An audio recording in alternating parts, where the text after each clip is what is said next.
Hello everyone, I am Gagan Laddha. Just few days left for your GATE exam और बहुत सारी बातें आप लोगों से हो चुकी है कि लास्ट मंथ में कैसे प्रिपेयर करना है, लास्ट वीक में कैसे प्रिपेयर करना है, how you should revise, how you should finish your revision और बहुत सारी चीज़ें आपने अपने दिमाग में अभी भर रखी है। बहुत सारे वीडियोस इनफैक्ट यूट्यूब में इस चीज़ से भरे हुए हैं। सो मैं आज यहाँ पर आपको कुछ नई चीज़, आपके दिमाग में कुछ नई चीज़ डालने नहीं आया हूँ। इनफैक्ट मैं आपके दिमाग में जो अननेसेसरी चीज़ें जो भर गई है उसको निकालने आया हूँ। जो फियर, जो एंजाइटी, जो डाउट्स, जो कन्फ्यूजन्स जो आपके दिमाग में भर गया है, I want to take that out through this video. और ये ज़रूरी क्यों है, I will tell you. Because GATE exam is not the test, not just the test of your knowledge, it is the test of aptitude. और इसका नाम ही है graduate aptitude test for engineers.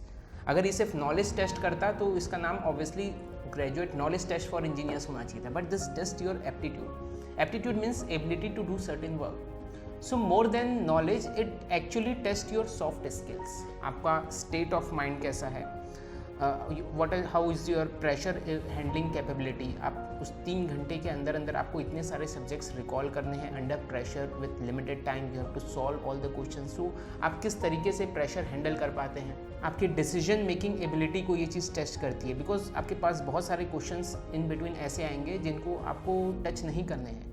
So you have to identify such questions and you have to leave that questions. अगर आप उसमें उलझे रह गए तो डेफिनेटली आप आगे बहुत सारी चीज़ें मिस कर जाएंगे।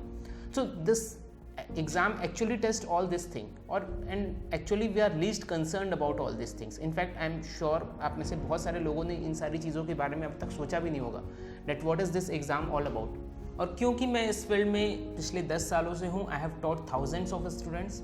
और एक चीज़ मैं एक्सपीरियंस से ये चीज़ कह सकता हूँ, इनफैक्ट आप लोगों ने भी ये चीज़ ऑब्जर्व की होगी, that many such students, those who are average in their studies, they clear this exam with a very very good percentile, very very good score. और बहुत से ऐसे students, those who are university toppers, they are very good at their knowledge, but still they are not able to perform very well in these exams just because they lack those skills, just because of the fear they are having for this exam.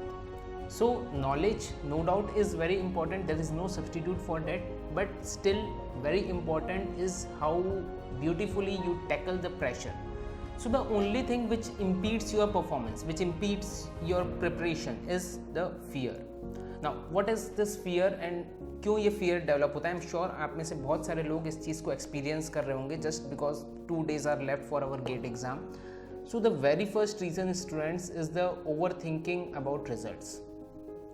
कि इस साल मेरे लिए gate निकालना बहुत ज़रूरी है, अगर मैं नहीं निकाला तो क्या होगा, मेरा कैंपस में कहीं पर प्लेसमेंट नहीं हुआ है, मेरे पेरेंट्स ने मेरे लिए लोन लेके मुझे पढ़ाया है और अगर मैं नहीं निकल पाया तो मैं क्या करूँगा। ये सारी चीज़ें क्योंकि इतना ज़्यादा हम सोच लेते हैं रिजल्ट के बारे में, that develops a fear inside us.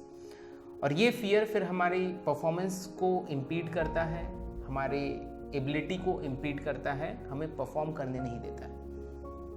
So what is the solution for this? तो कुछ लोग बोलते हैं कि यार पॉजिटिव सोचो, you should have a positive thinking कि सब कुछ अच्छा होगा, मैं एग्ज़ाम निकाल लूँगा and I will be having 15 to 20 lakh of package after cracking this exams, I will placed into PSUs, then I will be having a big home, I will be having a big car. सो क्या ये solution है? No, this is even more dangerous because whenever your one eye is on results, you just have a single eye to focus on your performance, to focus on your work. I remember one interview of Sachin Tendulkar. उसने कहा कि whenever I want to perform better, जब मुझे लगता है कि मेरी team को मेरी बहुत ज़्यादा ज़रूरत है, I stop looking at the scoreboard. क्योंकि अगर मैं बार बार स्कोर बोर्ड की तरफ अगर मैं देखता हूँ, then I cannot perform, I cannot focus on my work, I cannot focus on my game. So that is the only thing. You should to perform your best, you should give your best and you should leave the rest. This is the only thing, just give your best and leave the rest. And when I say your best, I mean your very best. फिर आपको इस चीज़ से फ़र्क नहीं पड़ना चाहिए कि यार मेरे फ्रेंड का इतना ज़्यादा सिलेबस हो गया, अभी तक तो मैंने किया ही नहीं है, कि यार उसका मार्क्स मॉक गेट में मुझसे ज़्यादा आ रहे हैं, बट मैं कैसे करूँगा। सो ये सारी चीज़ों से अगर आप डाइवर्ट होंगे then definitely you can not give your best. You just have to focus on giving your best. Now the second reason for this fear is when you start projecting your past to your future. आप जब अपने past experiences को अपने future में जब project करने की कोशिश करते हैं then it develops fear inside you. मैंने last year भी GATE दिया था but last year मैं बहुत ज़्यादा अच्छा perform नहीं कर पाया. मैं जब एग्ज़ाम के टाइम जब बैठा था बहुत सारी चीज़ें मेरे दिमाग से उड़ गई थी, मुझे कुछ याद नहीं आ रहा था. ये सारी चीज़ें आपके जो प्रीवियस एक्सपीरियंसेस है वो फियर बन के आपके दिमाग में आ रहे हैं कि यार यही सेम चीज़ अगर इस साल हुआ तो क्या होगा. या आपने अगर मॉक गेट दी है, आप बार बार ये चीज़ सोच रहे होंगे डेट मॉक गेट में मेरा परफॉर्मेंस उतना अच्छा नहीं रहा है, so then how will I be able to manage in the main exam. So just understand this thing students कि आप जो लास्ट ईयर थे आज आप वो नहीं हैं.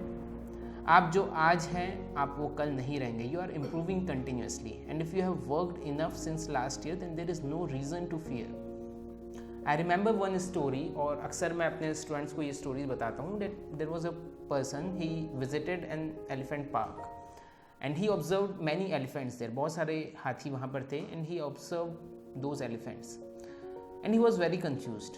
और आके उसने फिर वहाँ के जो कंसर्न ऑफिसर है उनसे पूछा कि I found something very strange in your elephant park. He said what.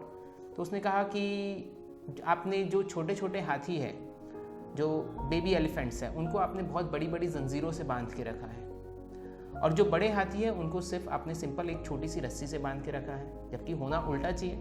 कायदे से छोटा हाथी है उसमें बहुत ज़्यादा ताकत नहीं है तो उसको आपको छोटी रस्सी से बांधना चाहिए, और जो बड़े बड़े हाथी है उसको आपको बड़ी जंजीरों से बांधना चाहिए. तो आप ऐसा क्यों कर रहे हैं? तो उसने एक बहुत अच्छा जवाब दिया. उसने कहा कि जब हाथी छोटे रहते हैं वो बहुत कोशिश करते हैं उस जंजीर को तोड़ने की. वो पूरा अपना हाथ पैर सब कुछ अपना everything, they put on everything to break that chain, but still they are unable to break that chain, क्योंकि वो चेन बहुत मोटी रहती है और उस समय उनमें उतना पावर नहीं रहता, because they are baby elephant.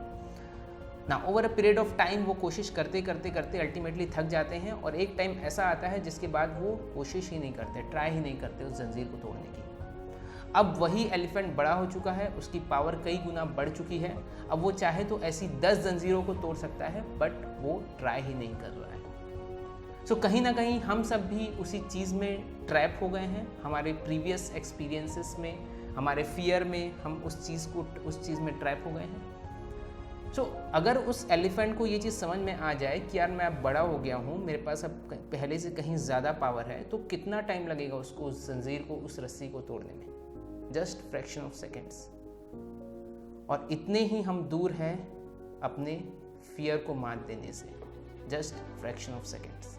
So just remove all your fears, all your doubts, all your anxieties, because there is no reason कि अगर आपने एक सही प्रिपरेशन, सही डायरेक्शन में अगर अपनी प्रिपरेशन रखी है साल भर, तो there is no reason कि आप एग्जाम में अच्छा परफॉर्म ना कर पाए. It is only your fear which will impede your performance and nothing else.